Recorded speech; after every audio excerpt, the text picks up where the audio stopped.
모두들 추운 날씨에서도 안녕하셨습니까? 네, 샬롯에 온 이후로 가장 추운 겨울을 보내고 있는 요즘입니다.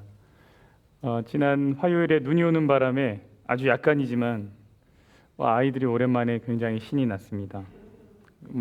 그 정말 아주 얇게 쌓인 그 눈을 긁어 모아서 이렇게 아주 즐겁게 놀았습니다. 어떤 사람에게는 눈이 참 싫을 수도 있을 텐데 또 어떤 사람에게는 눈이 참 반갑고 좋은 것이구나 또 생각하게 되었습니다. 하나님은 때로 무엇인가 내가 마주하기 꺼려하는 것들을 마주하게끔 하실 때가 있는데 그때 그 상황과 순간이 어떤 사람에게는 꼭 필요할 수도 있겠구나라는 생각을 좀 하게 되었습니다. 그래서 내가 원하지 않는 걸 마주하게 될 때 그때는 불평불만하기보다는 하나님의 때를 기다리고 인내하고 그 하나님의 크신 계획 속에 나를 두는 연습을 해야 되지 않을까 이런 생각을 하면서 한 주를 보냈습니다. 하나님의 크신 계획 속에 나를 두는 방법이 있습니다. 그것이 무엇이냐면 기도입니다. 우리가 계속해서 주기도문을 공부하고 있는데요. 주기도문은 크게 두 가지로 나눈다고 말씀드렸습니다. 첫 번째는 하나님과 관련된 기도의 내용들입니다. 다음은 누구와 관련된 기도의 내용입니까? 이웃들입니다. 이웃들. 오늘을 끝으로 이 하나님과 관련된 세 가지의 청원에 대해서 다 다룹니다. 이름이 거룩히 여김을 받으시오며 나라가 임하옵시며 뜻이 하늘에서 이루어진 것 같이 땅에서도 이루어지이다. 이 세 가지를 오늘을 끝으로 다 다루게 됩니다. 그래서 주기도문 공부는 오늘로 잠깐 멈추겠습니다. 그래서 우리에게 기도의 불씨가 다시 필요할 때쯤 이웃을 위한 기도의 내용들을 다시 공부하도록 하고요. 다음 주에는 잠깐 멈췄던 사사기 연구로 다시 좀 돌아가도록 하겠습니다. 사사기에서 삼손이 태어나자마자 우리가 멈췄어요. 그래서 다시 돌아가서 삼손이 뭐 하고 사나 이게 좀 보도록 하겠습니다. 우리는 지난 시간에 하나님의 나라가 임해달라는 기도에 대해서 좀 살펴봤는데 하나님의 나라는 크게 몇 종류가 있다 그랬죠? 두 종류가 있다 그랬습니다. 하나는 은혜의 왕국, 하나는 영광의 왕국. 그러니까 은혜의 왕국은 지금 하나님의 임재를 통해서 내가 누리며 사는 것이고 영광의 왕국이라는 건 무엇입니까? 어느 날 나중에 예수님이 다시 오시게 될 때 그때 함께 예수님과 만들어갈 그 왕국, 영원한 왕국, 이제 영광의 왕국입니다. 그 영광의 왕국을 들어가기 위해서는 우리가 이 땅에서 은혜의 왕국을 경험하며 이제 살아야 된다는 거죠. 어떻게 한 주 동안 은혜의 왕국을 좀 경험하셨습니까? 네. 어떻게 은혜의 왕국을 누리죠? 우리가 지난주에 딱 하나 배웠어요. 딱 하나. 한 절로 다 끝냈어요. 그게 뭐냐면 심령이 가난한 자는 천국이 저희 것이다. 어떻게 우리가 이 땅에서 은혜의 왕국을 누릴 것인가? 우리가 가난한 마음이 될 때 은혜의 왕국이 시작될 수 있는 그 시작점이 생긴다는 거죠. 한 주간 가난한 마음으로 은혜의 왕국을 경험하셨습니까? 그래요. 삶이 내 뜻대로 되지 않을 때 그때가 은혜의 왕국이 가까운 때인 것을 기억하면 좋겠습니다. 나는 눈을 원하지 않아. 근데 눈이 왔어요? 그때가 사실 어느 때예요? 은혜의 왕국이 내 눈앞에 임한 때예요. 왜요? 내 마음에 가난함이 찾아올 때이기 때문입니다. 내 삶에 고난이 있어 마음에 가난해지는 순간이 올 때 하나님을 함께 바라보고 은혜의 왕국이 우리 안에 펼쳐지는 것을 경험하게 되는 우리 모두가 되길 간절히 바랍니다. 오늘은 하늘의 뜻이 땅에서도 라는 제목으로 말씀을 나누겠습니다. 잠깐 기도하겠습니다. 하나님, 이제 우리가 말씀을 엽니다. 말씀 가운데 살아계신 하나님을 만나게 하여 주시고 이 기도의 의미를 우리가 잘 깨달아 알게 도와주시옵소서. 그래서 이 기도가 우리의 기도가 되게 하여 주시옵소서. 예수님 이름으로 기도합니다. 여러분의 주된 기도의 제목은 무엇입니까? 여러분이 기도하실 때 주로 하는 기도의 제목, 보통 무엇 해달라는 기도를 가장 많이 하지 않겠습니까? 뭐뭐 해주십시오. 저만 그렇게 기도합니까? 당연하겠죠. 그 기도가 당연하겠죠. 왜요? 기도를 하나님과의 대화라고 하지 않고, 다시 말해서 하나님의 뜻을 살피고 듣는 시간을 포함하지 않고, 내가 말한 그 어떤 것, 내가 말하는 행위, 이것을 기도로 한정한다면 무엇인가를 요구하는 행위가 훨씬 많을 수밖에 없어요. 우리의 기도의 내용이. 오늘의 내용은 기도라는 것이 단순히 내 뜻을 요구하는 것이 아니다라는 것을 아주 잘 보여줍니다. 마태복음 6장 10절에 있는 말씀입니다. 나라가 임하시오며 뜻이 하늘에서 이루어진 것 같이 땅에서도 이루어지이다. 이 기도의 가르침을 보면 또 한 가지 드는 질문이 있습니다. 왜 이렇게 기도를 하라고 하셨을까? 우리 지난주에는 뭐였어요? 왜 나라가 임해달라고 했을까? 우리가 나라에 들어가게 해달라고 하지 않고, 그거였죠. 오늘은 뭘까요? 왜 뜻이 하늘에서 이루어진 것 같이 땅에서도 이루어지이다, 이렇게 기도를 하라고 하셨을까? 왜 하나님 내 뜻이 이루어지길 원합니다 라고 기도하라고 말씀하지 않으셨을까?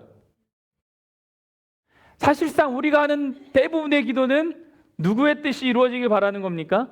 내 뜻이 이루어지길 바라는 기도예요.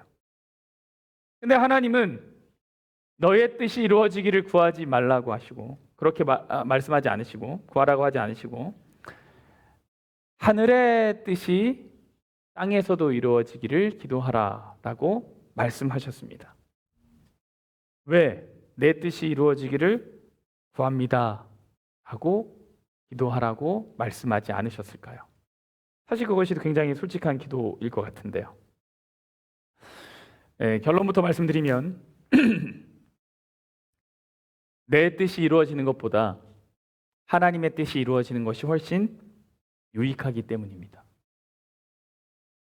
내 뜻이 이루어지는 것보다 하나님의 뜻이 이루어지는 것이 훨씬 유익하기 때문입니다. 여러분, 이 짧은 기도, 이 한 문장을 통해서 우리가 배울 수 있는 것은 무엇인가요? 첫 번째는 우리가 원하는 진정한 행복과 소망은 하나님의 뜻이 이루어질 때에만 가능하다라는 거예요. 우리는 우리의 계획이 이루어질 때 행복할 것이라고 생각하고 우리의 계획이 이루어지도록 끊임없이 노력하며 살고 있죠. 모든 세상 사람들이 그렇게 살고 있습니다. 그런데 예수님은 하늘의 뜻이 이루어지기를 기도하라라고 하셨습니다. 그리고 이 기도는 마태복음의 마지막 6장의 마지막 내용과 연결됩니다. 그게 뭐예요? 그런즉 너희는 먼저 그의 나라와 그의 일을 구하라. 그리하면 이 모든 것을 너희에게 더하시리라. 먼저 그의 나라와 그의 일을 구하라. 그리하면 이 모든 것을 너희에게 더하시겠다. 모든 것은 무엇이냐면 무엇을 입어야 할지, 무엇을 먹어야 할지에 대한 겁니다. 너희는 무엇을 입을까, 무엇을 먹을까 염려하지 말라. 너희는 먼저 그의 나라와 그의 일을 구하라. 그러니까 여기서 말하는 이 모든 것을 더하시겠다라는 건 우리가 살면서 염려하고 걱정하는 것들, 다른 말로 하면 내 삶에 꼭 필요한 것들입니다. 내가 원하는 것이 아니라 내게 필요한 것들. 다시 말하면 나의 진정한 행복, 내가 꿈꾸는 어떤 행복이 아니라 나라는 존재가 정말로 필요한, 행복하기 위해서 필요한 그것은 하나님께서 채워주신다는 거예요. 아이는 자기가 원하는 것과 필요한 것을 구분하는 능력이 없습니다. 근데 제가 보니까 신앙이 성숙한다는 것, 나이가 들어간다는 것, 인격이 성숙해진다는 건 뭐냐면 내가 원하는 것과 내가 필요한 것을 구분할 줄 아는 능력이 생기는 거, 그것을 같아요. 내가 원할 수 있죠. 그러나 생각하는 거예요. 내가 무엇인가를 원할 수 있지만 이것이 나에게 꼭 필요한가? 이게 나에게 정말 필요한 것인가? 이게 나한테 정말 필요하지 않다면 뭐 하는 거예요? 원하지만 그걸 선택하지 않을 수 있는 거죠. 어린아이들은 사실 그러한 능력이 없습니다. 그냥 내가 원하는 것이 가장 필요한 거라고 생각하거든요.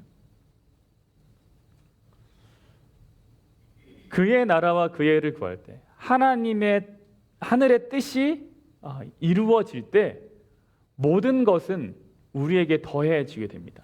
그러니까 우리의 삶에 진정으로 필요한 행복들은 채워지게 된다는 겁니다.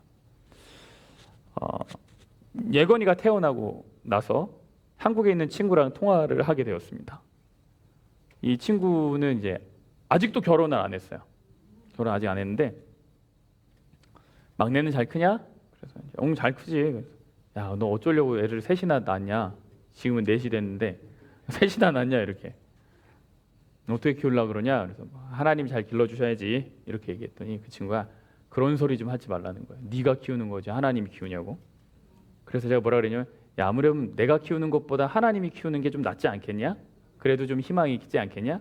그랬더니 그 친구가 네 말이 좀 맞는 것 같다 이렇게 얘기하는 거예요. 하나님의 나라와 하나님의 뜻이 구해질 때 그때 하나님께서 채워주시거든요. 그러니까 하나님이 기르실 때는 진정으로 필요한 것들이 채워지는 것을 경험할 수 있는 거죠. 왜 이렇게 기도를 하라고 하셨는가? 하나님의 나라에서만 결핍이 해결되기 때문입니다. 하나님의 나라에서만 결핍이 해결됩니다. 성경은 하나님의 나라를 잔치로 묘사하는 경우가 많습니다. 예수님이 그렇게 먼저 말씀하셨어요. 가장 기쁜 잔치는 어떤 잔치일까요? 우리가 흔히 갈 수 있는 잔치 중에 제일 기쁜 잔치는 결혼잔치, 혼인잔치, 그렇죠? 성경은 하나님 나라에 들어가는 것, 그리고 하나님 나라가 도래하는 것, 이것을 다 혼인잔치로 설명했어요. 열처녀의 비유 때도 그렇고 마지막 날 새 예루살렘과 그 새 땅과 새 하늘과 새 땅이 내려올 때 새 예루살렘 도성이 이 땅으로 내려오는 것도 혼인잔치로 비유했어요. 이 표현은 예수님만 그렇게 하신 것이 아니에요. 시편 23편에도 그런 표현이 나옵니다. 시편 23편은 구원의 상태를 하나님이 우리에게 큰 잔치상을 베푸신 것으로 묘사를 해요. 그래서 내 포도주 잔이 넘친다 이렇게 말하고 있습니다. 그것도 어디서 베풀어지는 잔치냐면 원수의 목전에서, 원수들 앞에서 베풀어지는 잔치입니다. 이사야 25장도 메시아 시대의 하나님의 나라는 시온에서 베풀어질 잔치로 묘사됩니다. 그러니까 잔치하면 떠오르는 것이 무엇입니까? 풍요로움, 배부름, 아주 만족스러움, 기쁨, 사랑, 나눔, 이게 이제 하나님 나라입니다. 오직 이 나라에서만 우리의 결핍이 해소가 됩니다. 반면에 사단의 나라는 뭐가 많은 곳일까요? 결핍이 많은 곳이죠. 하나님의 나라는 만족과 충족이 있다고 하면 사단의 나라는 결핍이 있는 거예요. 그래서 항상 욕구 불만이 있어요. 마음에 안 들고 불만이 있어요. 기쁨 대신은 아픔, 슬픔, 사랑 대신 다툼, 이런 것들이 많은 겁니다. 제한된 자원이 있어요. 이것을 서로를 위해서 아끼고 나누고 사용하고 그래서 이렇게 가는 것이 아니라 제한된 자원을 서로 다 많이 차지하려고 다투고 있습니다. 이 장면이 어디서 나타나냐면 누가복음 15장에서 나타납니다. 탕자의 비유에서. 그 제한된 것을 작은 아들이 가져가고 큰 아들은 불만을 갖고, 그렇죠? 그래서 여기서도 알 수 있듯이 하나님의 나라가 도래할 때 그때 진정한 행복이 있다는 걸 알 수 있습니다. 그러니까 하나님의 뜻이 이 땅에서 이루어질 때 그때 우리 안에는 이제 공동체 안에는 행복이라는 게 찾아오기 때문입니다. 두 번째 우리가 이 기도에서 알 수 있는 건 무엇인가 하면 하나님의 뜻이 땅에서 이루어지는 것을 위해서 우리가 할 수 있는 것이 있다는 겁니다. 하나님의 뜻이 이 땅에서 이루어지는데 아무것도 할 수 있는 것이 없다라고 종종 생각할 때가 있습니다. 그런데 그렇지 않습니다. 하나님은 그 하늘의 일이 이 땅에서 이루어질 때 우리가 그 일에 참여하고 동참하기를 원하십니다. 그 내용들이 에스겔 36장에 너무너무 분명하게 나와 있어요. 에스겔 36장을 좀 보겠습니다. 그 옆에부터 그 전 절부터 제가 한번 읽어볼게요. 36절에는 너희 사방에 남은 이방 사람이 나 여호와가 무너진 것을 건축하며 황폐한 자리에 심은 줄 알리라. 나 여호와가 말하였으니 이루리라. 하나님이 이루겠다 그랬어요. 그 다음에 37절 주 여호와께서 이같이 말씀하셨느니라. 그래도 이스라엘 족속이 이같이 자기들에게 이루어 주기를 내게 뭐 하래요? 구하래요. 하나님이 분명 내가 말했으니까 내가 이루어 줄게 라고 말씀하셨어요. 그리고 나서 그래도 이스라엘 백성들 뭐 하라는 거예요? 기도하라는 거예요. 구하라는 거예요. 내가 그들의 수요를 양떼같이 많아지게 하되 제사 드릴 양떼 곧 예루살렘이 정한 절기에 양무리같이 황폐한 성읍을 사람의 때로 채우리라. 그리한즉 그들이 나를 여호와인 줄 알리라 하셨느니라. 에스겔 36장은 정말 많은 하나님의 약속과 회복이 들어있는 장입니다. 그래서 여러분 에스겔 35장, 36장 쭉 읽어보시면 이 마음에 회복되는 그 능력들을 경험하실 수 있습니다. 너무 귀한 약속들이 많은 곳입니다. 이스라엘을 괴롭힌 이방 민족은 심판받을 것이고 이스라엘 땅은 회복되고 풍요로워질 것이고 이스라엘 백성들은 새 마음을 갖게 된다고 그랬습니다. 그래서 하나님의 이름이 거룩하게 될 거라 그랬어요. 근데 결론이 36장의 결론이 이것입니다. 그 이야기의 결론이 뭐냐면 그래도 너희는 뭐 하라요? 기도하래요. 수많은 약속과 축복들이 있어요. 하나님이 그것을 이루시겠다고 말씀하셨어요. 그래도 뭐 하래요? 구하라 그랬어요. 이게 뭐예요? 하늘의 뜻이 땅에서 이루어지기를 구하라는 거예요. 내가 약속한 축복들이 이루어지기를 구하라는 거예요. 하나님의 축복의 약속은 기도하는 자가 경험하는 겁니다.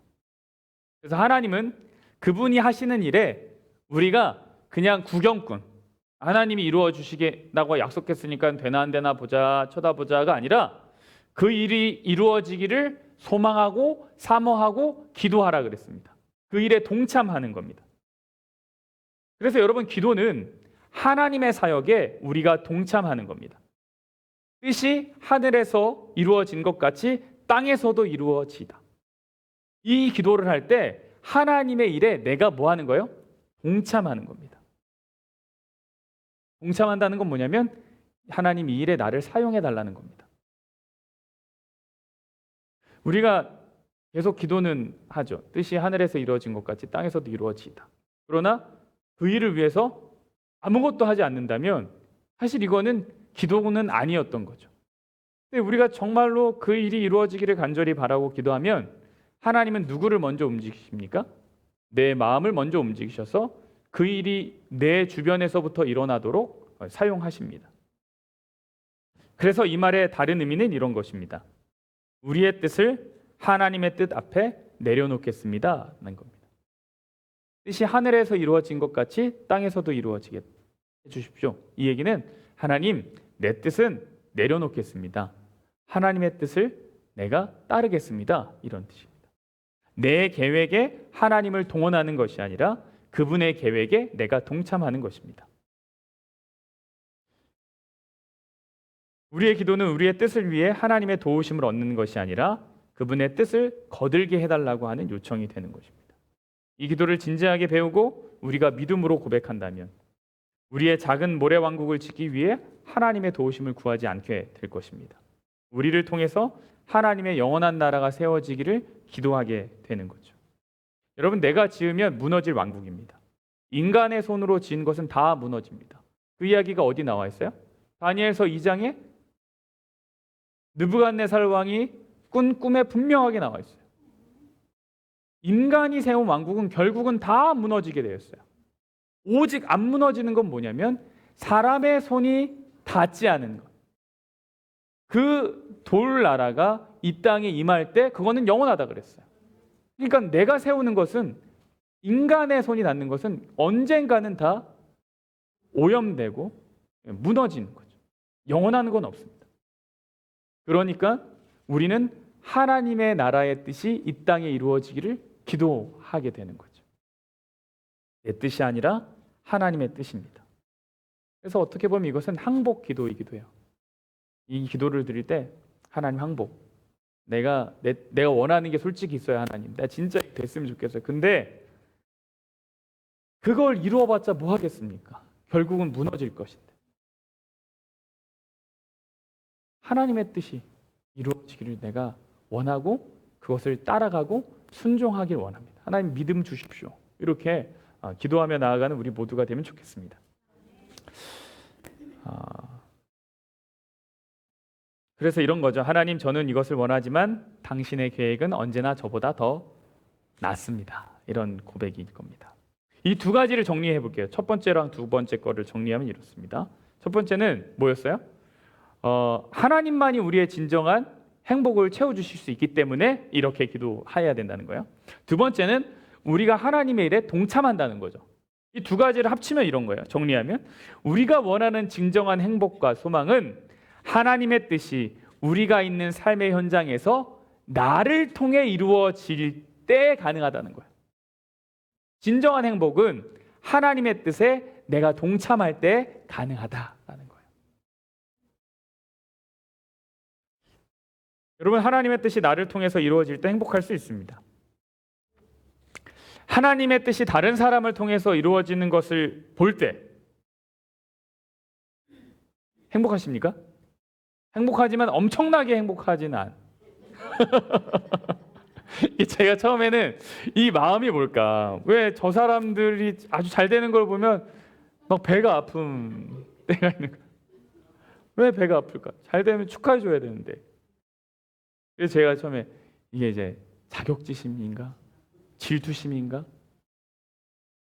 나도 할 수 있는데 왜 저 사람을 통해서 이루어지는 거야? 막 이런 생각들.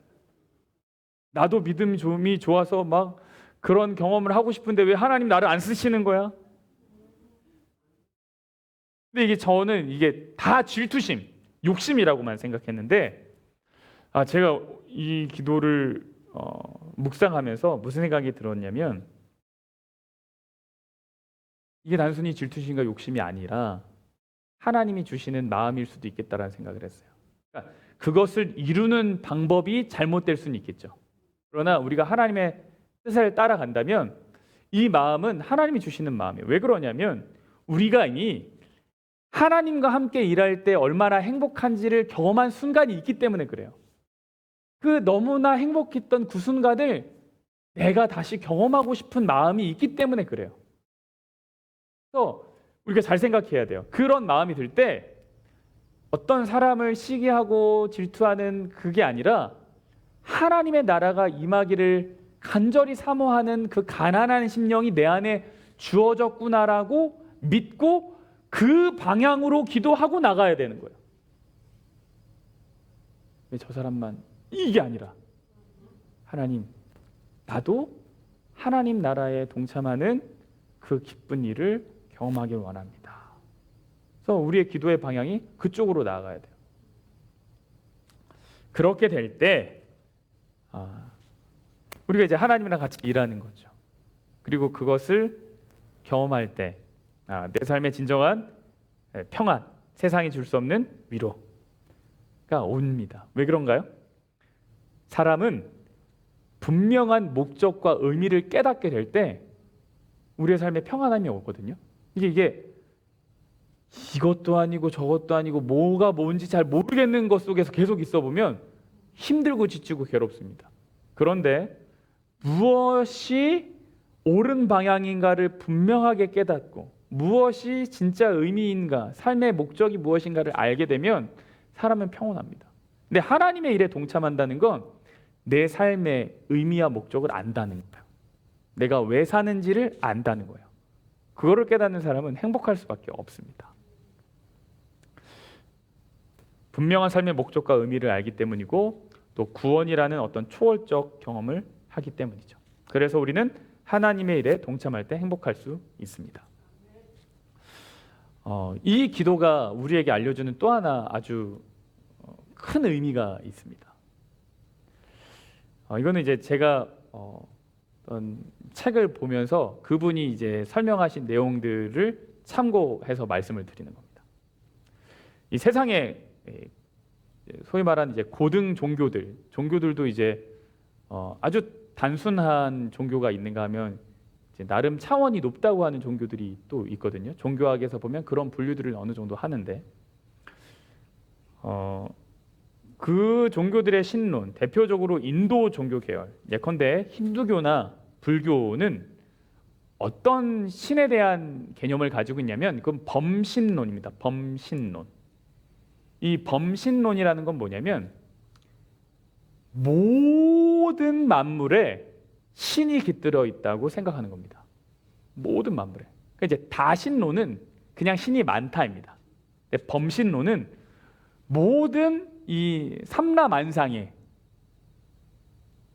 신이 존재한다. 이렇게 믿는 것이 이제 범신론인데 불교도 그렇고 힌두교도 그렇고 그들이 가지고 있는 신의 개념이 그렇습니다. 그래서 힌두교에 가면 별의별 신을 모시는 사람들 다 있습니다. 다. 온갖 신들이 다 있습니다. 근데 문제는 뭐냐면 이 범신론은 신의 초월성은 부인합니다. 뭐만 가지고 있냐면 신의 내재만 가지고 있습니다. 이게 무슨 얘기인가 하면 이런 거예요. 이 세상 전체가 신의 다양한 표현이고 신의 나타남의 현상들이고 이 삼라만상이 신의 다양한 이제 나타남이라는 거예요.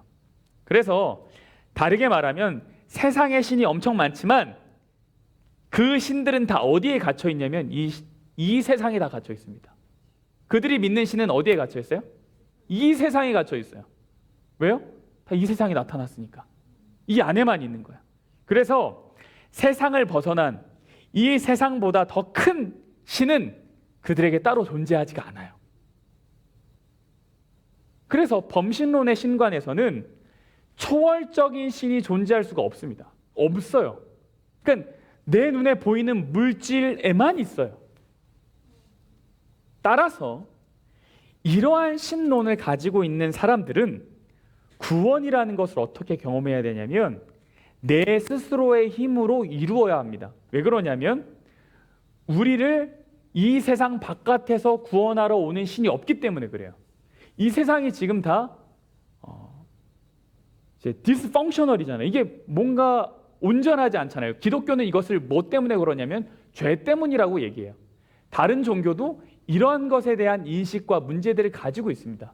근데 문제는 뭐냐면 이 문제를 해결하기 위해서 이 문제 바깥에 있는 존재가 오지 않아요. 이게 무슨 얘기인지 아시겠습니까? 네네. 결국은 자기 스스로 수행을 해서 극복해야 돼요. 깨닫고. 고행이나 수행이라는 과정을 겪어야 돼요. 범신론에 반대되는 이 고등종교 신론이 이신론입니다. 이신론. 영어로는 디이즘이라고 하는데 이슬람이 이것의 대표적인 이제 예입니다. 여기 신은 뭐냐면 신이 너무 초월적이에요. 초월적인 것만 강조해서 뭐가 없냐면 내재가 없어요. 이 땅에 오시는 하나님이 없다는 거예요. 신이 너무 거룩하기 때문에 이 타락한 세상에 오지 않으십니다. 아니면 올 수 없다고 하는 게 더 정확한 표현일지도 모르겠어요. 그러면 어떻게 되냐면 논리적으로는 구원이 불가능합니다. 왜 그런가 하면 큰 자가 작은 자의 세상에 올 수가 없어요. 너무 거룩하기 때문에 타락한 세상에 올 수가 없는 거예요. 그래서 이슬람의 신관에 의하면 우리를 구원할 수 있는 초월자, 위대한 그 알라가 있긴 하지만 그러나 우리를 구원할 수 있는 그 위대하신 분이 저 하늘에서 이 타락한 세상으로 오진 않아요. 따라서 사람들은 알라가 각자에게 정해준 운명에 따라 살든지 아니면 숙명론에 빠든지 아니면 자기가 메카를 순례하고 금식하고 선행을 행하고 거룩한 전쟁에 참여해서 전사를 하든지 하는 어떤 종교 생활, 어떤 의식 그것을 통해서 스스로 구원을 만들어 가야 될 수밖에 없습니다. 그러니까 무슨 얘기냐? 결국 초월을 부인해도 내재, 임재하시는 것, 이 신이 이 땅에 오시는 것, 내 안에 찾아오시는 것, 그것을 부인해도 그 어떤 것을 부인해도 결과적으로는 어떻게 되냐면 스스로 구원을 이룰 수밖에 없는 상황이 되는 거예요.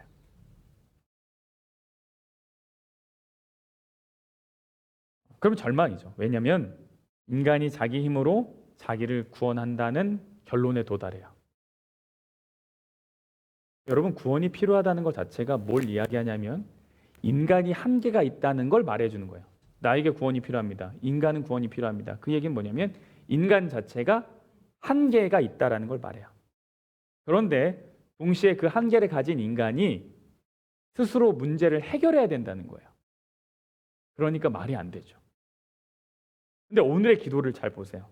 뜻이 하늘에서 이루어진 것 같이 어디서도 이루어져요? 땅에서도 이루어져요. 이미 뜻은 하늘에서 이루어졌어요. 그렇죠? 초월적인 거예요. 근데 이 초월적인 거가 어디에 임하길 원하는 거예요? 내 세상에 임하길 원하는 거예요. 그럼 초월적인 그 신의 능력과 영역이 어디로 임하는 거냐면 내 안으로 오는 거죠.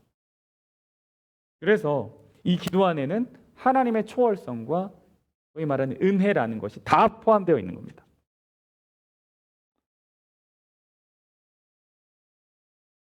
그래서 이 기도를 통해서 우리가 뭐 하냐면 하나님의 사역에 동참하고 내가 작은 하나님의 나라가 되기를 꿈꾸는 거죠. 좀 내용을 결론에 이르도록 하겠습니다. 여러분, 엄마로서 하나님의 뜻을 땅에 이룬다는 것은 무엇을 의미할까요? 여러분, 직장인으로서 하나님의 뜻을 땅에 이룬다는 건 무슨 뜻일까요? 여러분, 자녀로서 하늘의 뜻이 땅에 이루어지기를 원한다라는 것은 무슨 의미일까요? 여러분은 어떻게 이 기도를 여러분의 삶에 적용하십니까? 정말로 그런 마음을 가지고 계십니까? 내가 아버지로서 어떻게 하늘의 뜻이 땅에 이루어지게 할 것인가? 내가 그 일에 동참하고자 하는데 나의 역할은 무엇인가? 여러분, 우리가 기도하면서 사실 이 질문을 끊임없이 던져야 되는 거예요. 이 책 중에 직장에서 믿음으로 사십니까? 라고 하는 책이 있더라고요. 직장에서 믿음으로 사십니까? 이 책이 뭐냐면 이제 주기도문을 가지고 자기의 직장 생활에 다 적용한 거예요. 하나하나. 예를 들면은 이제 이름이 거룩히 여김을 받으시오며, 그러면 내 직장 생활에서 어떻게 하나님의 이름이 거룩하게 될 것인가? 그럼 이제 나에게